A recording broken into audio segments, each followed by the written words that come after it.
గీసుగొండ అంటే మాకు కొండంత అందం. ఎందుకు అనంటే మా నాన్న అరెస్ట్ అయినప్పుడు రాజ్ కుమార్ అంకుల్, నవీన్ రాజ్ అంకుల్ వీళ్ళందరూ మేము 25 రోజులు గీసుగొండ పోలీస్ స్టేషన్ ముందట పరుపులు వేసుకొని పండుకున్నాం. మాతోని తెలుగుదేశంలో మేము అనేక ఇబ్బందులు పడ్డప్పుడు మాకు తోడుకున్నది గీసుగొండ మండలం. గీసుగొండ మండలం నాయకులు, కార్యకర్తలు అందరూ మాకు అండగా ఉండే. మేము 9 ఏళ్ళు నరకం చూసినాం టీడీపీ నాయకత్వంలో. తర్వాత ఒక బీసీ బిడ్డ ఒక పటవారి వ్యవస్థని తన ఇంటి నుంచే నిర్మూలించాలని చెప్పి మొదట వాళ్ళ ఇంటి నుంచే వాళ్ళ నాన్న నొప్పించి పటవారి వ్యవస్థని తీసేసి ఆయన పేరులో పటేల్ని తీసేసి ఈరోజు రాజకీయం స్టార్ట్ చేసిన కొండా మురళి సామాన్య కార్యకర్తగా స్టార్ట్ చేసిండు. అట్లాంటి కొండా మురళి ఇవాళ కింగ్ మేకర్. ప్రతి నియోజకవర్గంలో కొండ అభిమానులు ఉన్నారు అని చెప్పడానికి అతిశయోక్తి కాదు. కంపల్సరీగా కొండ యువసేన అనేది ప్రతి నియోజకవర్గంలో ఉన్నది. కానీ ఈరోజు రేవంత్ రెడ్డి గారిని నేను కొన్ని ప్రశ్నలు ఏదలుచుకున్నాను. దాంట్లో భాగంగా మీరు మొదట పిసిసి కావాలని కోరుకున్నది కొండా సురేఖ, కొండా మురళీధరరావు గారు.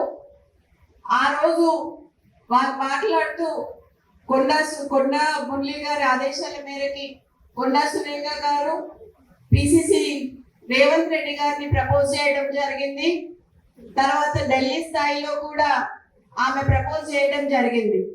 ఆ రోజు నువ్వు పిసిసి అయినాక ఫస్ట్ మొట్టమొదటిగా మా ఇంటికే వచ్చారు. వచ్చి నువ్వు అన్న మాట ఏంటంటే మా నాన్నతోని, కొండా మురళి గారితోని, అన్న 38 సీట్లు వచ్చినా 36 సీట్లు వచ్చినా నీకు ఎమ్మెల్సీ ఇస్తానన్నావు. అన్నవా లేదా అనేది మా కోటగండి మైసమ్మ దగ్గరికి రా, ఎల్లమ్మ దగ్గరికి రా, శక్తివంతమైన దేవత ఆడ నేను అనలేదని నువ్వు ప్రమాణం చేయి, అప్పుడు నేను చెప్తా.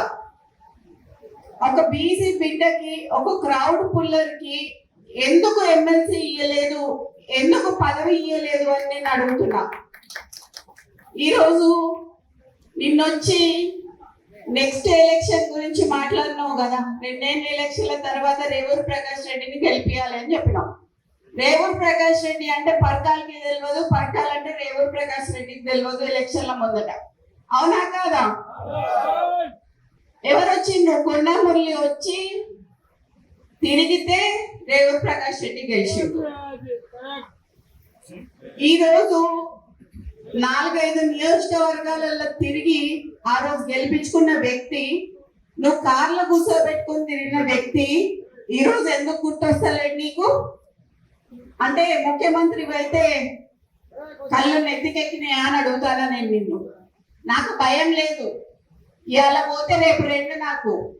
ఎందుకు అని అంటే నా బిడ్డ, నా కొడుకు ఎవరన్నా చూసుకుంటారు వాళ్ళని. నేను ప్రజల కోసం పనిచేసేదాన్ని, నేను ప్రజల మధ్యలో ఉండేదాన్ని. ఈ రోజు మా నాన్న నాకు అట్లే పెంచిండు, నన్ను భయం లేకుండా పెంచిండు. నేనెవరికి భయపడను, సావుకి భయపడను.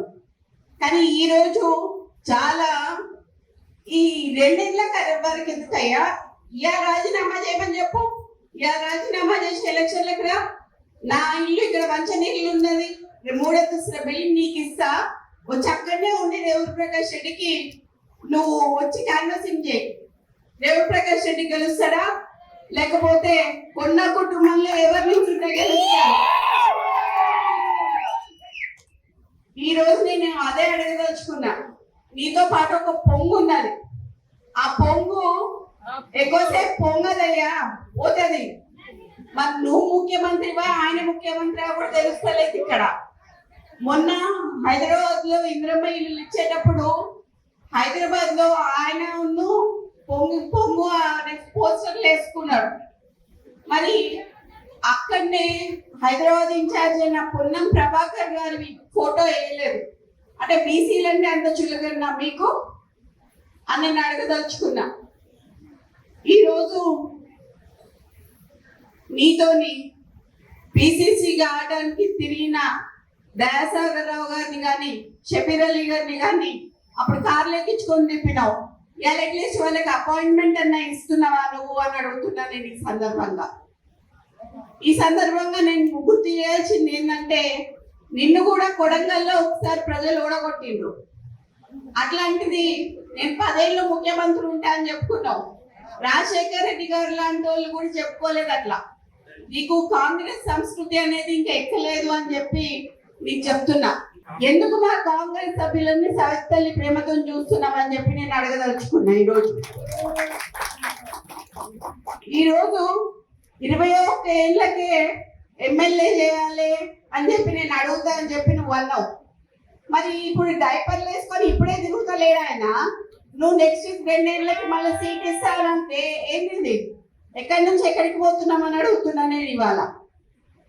నువ్వు ఒకసారి ఒక మాట మాట్లాడుతావు, ఒకసారి ఒక మాట మాట్లాడుతావు.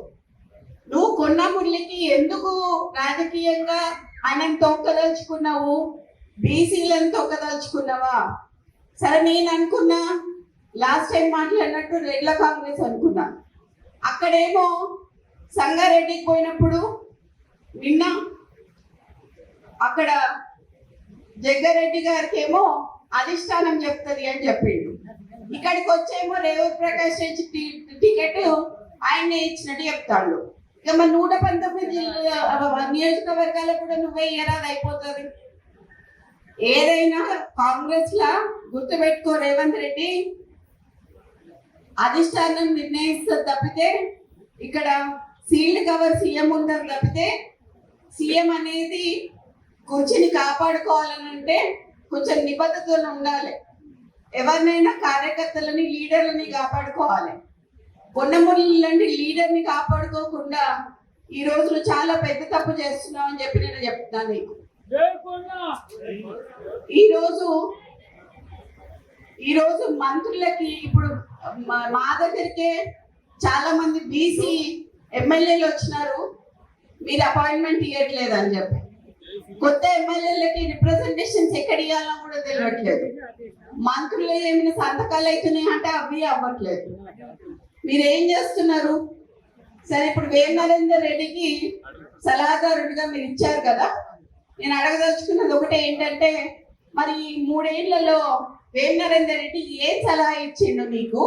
నువ్వు ఏం సలహా పాటించి ఏం చేసినావు ప్రజలకు చెప్పాలి. నువ్వు ఆయన ఇచ్చిన సలహా ఏంటిది?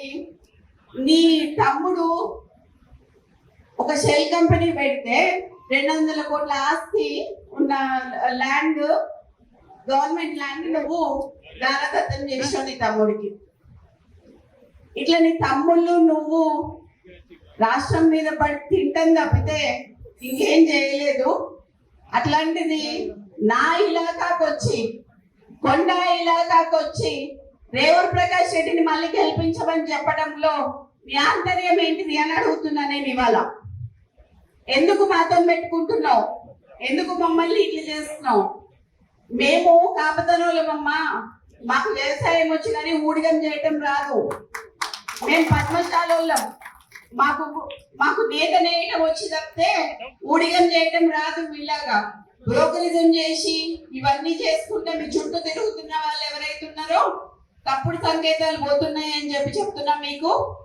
ఈరోజు నాకు ఏఐసిసి అన్నా, ఢిల్లీ అన్నా, అధిష్టానం అన్నా, రాహుల్ గాంధీ గారన్నా, సోనియా గాంధీ గారన్నా, ప్రియాంక గాంధీ గారన్నా గౌరవం ఉంది. వాళ్ళు ఖచ్చితంగా అన్ని చూస్తున్నారు, అన్ని అబ్జర్వ్ చేస్తున్నారు. అది మీరు చూసుకోవాలి. మరి ఎందుకు అని అంటే నెక్స్ట్ టైంకి మరి మీరు ఉండాలా, ఉండద్దా, ఓడిపోతారా అనేది కూడా కొంచెం సందిగ్ధంలో ఉండాలి. మరి మీరు ఎందుకు అని అంటే మీరు అట్లా ప్రవర్తిస్తున్నారు ఒక్కొక్కళ్ళ దగ్గర.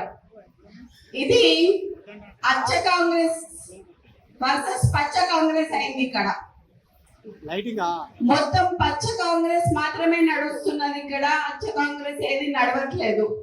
కాంగ్రెస్ సభ్యులు ఎవ్వరూ ఆనందంగా లేరు. దాంట్లో ఉత్తమ్ కుమార్ రెడ్డి అంకుల్, మేము యాక్చువల్లీ అసలు ఆయన పేరు చెప్పాల్సింది ఉండే మాకు జ్యేష్ఠ సహాయానికి, కానీ సరే ఈయన చేస్తాడు అని చెప్పి ఈయన పేరు చెప్పడం జరిగింది. కానీ ఈ రోజు మురళీ గారిని మోసం చేయడం అనేది అది చాలా తప్పు కింద నేను భావిస్తున్నాను. ఈ రోజు నేను అందరి సమక్షంలో చెప్తున్నాను, అయ్యా రేవంత్ రెడ్డి, నువ్వు గాని రేవూరు ప్రకాష్ రెడ్డి గాని వాళ్ళ తాత గాని వాళ్ళ అయ్య గాని ఎవరైనా గాని నేనే ఇక్కడ ఎమ్మెల్యేని, ఖచ్చితంగా నేనే నిల్చుంటా, నేనే గెలుస్తా. అర్థమైందా? ఈ సందర్భంగా నేను నీకు ఇక్కడ నుంచే చెప్తున్నా, నువ్వు ఇప్పుడు రాజీనామా చేయమని చెప్పు, ఇప్పుడు ఇద్దరం నిల్చుందాము, ఎవరు గెలుస్తారో చూద్దాము. నువ్వు వచ్చి క్యాన్వాసింగ్ చేయి, నువ్వు వచ్చి క్యాన్వాసింగ్ చేయి రేవూరు ప్రకాష్ రెడ్డికి. నేను ఇండిపెండెంట్ అయినా నిల్చుంటా, ఒకవేళ కాంగ్రెస్ పార్టీ టికెట్ ఇవ్వకపోతే ఎట్లయినా కూడా నేను గెలుస్తా అని చెప్తున్నా. ఈసారి పర్కాల ఎమ్మెల్యేగా నేను పోటీ చేస్తానని ఈ సందర్భంగా ఈ స్టేజ్ మీద నుంచి నేను మీకు అందరికీ చెప్తున్నా. ఇది గతంలో చెప్పిన, కానీ ఇవాళ నేను ఎందుకు చెప్తున్నా అంటే 2 ఏళ్ల గారిని గెలిపేయమని చెప్పి అసందర్భంగా మాట్లాడిండు కాబట్టి, అనవసరంగా నన్ను రెచ్చగొట్టిండు కాబట్టి నేను ఇవాళ రావాల్సి వచ్చింది, ఇంకా మాట్లాడాల్సి వచ్చింది. నీ ఇంకా బయటికి తీయాల్సిన చాలా ఉంటాయి. నువ్వు ఇంటెలిజెన్స్ రిపోర్ట్స్ తెప్పించుకొని ఇయాన అందరు మా లీడర్లు అందరు ఇళ్ళ దగ్గర పోలీసు వాళ్ళని పెట్టావు, నువ్వు ఇంటెలిజెన్స్ రిపోర్ట్ తెప్పించుకొని. ఎందుకంత భయం నీకు? నువ్వు మాట్లాడింది తప్పని నీకు కూడా తెలుసు కాబట్టి. కొండా మురళి మంచోడు కాబట్టి ఇప్పటి వరకు బయట మాట్లాడలేదు, కొండా సురేఖ మంచిది కాబట్టి మాట్లాడలేదు. చిత్తగట్ల కాదు, ఏదున్నా చెప్పేస్తుంది కాబట్టి నేను చెప్పిన ఇవాళ మా నాన్న మా అమ్మ బాబాలు వేరుండొచ్చు, నా బాబాలు వేరుండొచ్చు, కానీ అందరం కలిపి ఒకటే తాటి కిందకి వచ్చేది ఎక్కడ అంటే ప్రజాసేవ దగ్గర. ప్రజలకు సేవ చేసుకోవాలనేది మా ముగ్గురులో ఉంది కాబట్టి, ఆ రక్తం నాలోనూ ప్రవహిస్తుంది కాబట్టి ఈసారి ఎమ్మెల్యేగా గెలిచి, ఇప్పుడు కాదు ఇంకొక 20 ఏళ్ళు నేనే ఎమ్మెల్యేగా ఉంటా అని చెప్పి చెప్తున్నాను. అట్లా నేను చూసుకుంటా పరకాల ప్రాంత ప్రజలని కంటికి రెప్పలాగా నేను కాపాడుకుంటా. ఈ రోజు ఎవరికి కష్టం వచ్చినా నా ఇంటి తలుపు తట్టవచ్చు. నేను త్వరలో పరకాల్లో ఇల్లు కట్టుకుంటున్నా, అక్కడ ఉంటా. వచ్చినప్పుడు ఖచ్చితంగా అందరినీ కలుస్తా. కలిసినాకనే ఎలక్షన్లకు పోదాం మనం. ఈ లోపల మరి ఆయనకి కొంచెం ఆరోగ్యం బాగాలేదు కదా, మరి ఎట్లా ఉంటుందో చూద్దాం. మరి అప్పటి వరకు ఎలక్షన్ వరకు సో ఇప్పుడు నేను కొంచెం అది చెప్తే అది బాగోదేమో, కానీ ఇప్పుడు డైపర్లు వేసుకున్న వాళ్ళకి వీళ్ళకి మాత్రం ఇస్తాను అంటున్నాడు కదా, అది మాత్రం కొంచెం తప్పని చెప్పి. ఆయన ఇప్పటికే నడవలేకపోతున్నాడు, తిరగలేకపోతున్నాడు. ఈయన మరి వృద్ధునికి 80 ఏళ్ళు వచ్చానికి ఇస్తా అని చెప్పి అంటుంటే హాస్యాస్పదంగా అనిపించి మరి ఈరోజు రావడం జరిగింది. ఈరోజు నీ తమ్ముందు ఒక 200 కోట్లది ఒకటే చెప్పిన, ఒకవేళ ఎవరినైనా నాకు కౌంటర్ ఇచ్చిందనుకోండి మిగతా కూడా బయటికి తీయాల్సి వస్తుంది. సో ఎవరు కౌంటర్ ఇచ్చినా బయటికి తీసి సీతా దయాకర్ గారికి కూడా పదవి ఇచ్చినావు నువ్వు. సీతా దయాకర్ గారు ఏం చేసిండ్రే పార్టీకి? అసలు ఎక్కడ పార్టీ ఆమె ఎక్కడి నుంచి వచ్చింది? ఆమెకు చైర్మన్ పోస్ట్ ఇచ్చినావు నువ్వు. కొండా మురళికి ఎందుకు ఇయ్యలేదు అని అడుగుతాను నేను. మీరు అందరు అడగాలి, ఏమంటారమ్మా?